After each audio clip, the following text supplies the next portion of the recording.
വെറും സർജറിയോ അല്ലെ? ഇപ്പൊ ഈ അടുത്തായിട്ട് നമ്മൾ കണ്ടൊരു ഇൻസിഡന്റ്, അപ്പൊ അതിനെ പറ്റി എന്താണ് ഡോക്ടർക്ക് പറയാനുള്ളത്?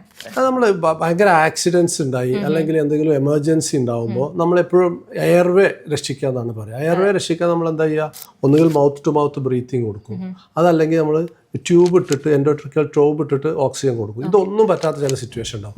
മുഖത്ത് ഭയങ്കര പരിക്കുണ്ടായിട്ടുള്ളത്, അല്ലെങ്കിൽ കഴുത്തിൽ ഇഞ്ചുറി, ബേൺസ് ഉണ്ട്. അപ്പോൾ നമ്മൾ ക്രിക്കോയിഡക്ടമി എന്ന് പറഞ്ഞ എമർജൻസി ആയിട്ട് ഈ വിൻഡ് പൈപ്പിൽ ഒരു തുള ഇട്ടിട്ട്, ഈവൻ നമ്മളൊരു പെന്നോണ്ടോ പെന്നോണ്ട് വരെ, നിങ്ങൾ മെർസൽ മൂവിയിൽ കണ്ടിട്ടുണ്ടോ, പെന്ന് ഉപയോഗിച്ചിട്ടൊക്കെ ചെയ്യുന്നു. അതുമാതിരി ചെയ്തിട്ട് നമ്മൾ അതിലേക്ക് ഒരു ട്യൂബ് ഇട്ട് അതിലൂടെ ഓക്സിജൻ കൊടുത്തിട്ട് ജീവൻ നിലനിർത്താൻ ശ്രമിക്കും. ഇതൊരിക്കലും ഒരാളെ ഫുള്ളായിട്ട് രക്ഷിക്കാനുള്ള ഒരു സർജറി അല്ല, ആ എമർജൻസിയിൽ ഓക്സിജൻ കൊടുക്കാനുള്ളതാണ്.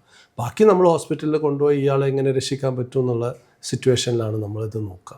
അതുപോലെ തന്നെ ഇപ്പോൾ പെട്ടെന്ന് എന്തെങ്കിലും ഫുഡിൽ കുടുങ്ങി, നമുക്ക് ഒരു തരത്തിൽ ഇപ്പോൾ ഹെംലിക് മാനുവൽ നോക്കി വയറമർത്തി ഇത് പുറത്തെടുക്കാൻ നോക്കി പറ്റുന്നില്ല, അങ്ങനത്തെ സിറ്റുവേഷനിലും നമുക്ക് ഇങ്ങനെ എമർജൻസി ക്രിക്കോയിഡ്. ആക്ച്വലി ഇന്ത്യൻ്റെ ഒരു പഴയ ആർമി ചീഫ് ഇങ്ങനെ മരിച്ചു പോയിട്ടുണ്ട്, അവർക്ക് ചെയ്യാൻ പറ്റാതെ. അപ്പോൾ അത് വളരെ ഇമ്പോർട്ടൻ്റ് ആണ്.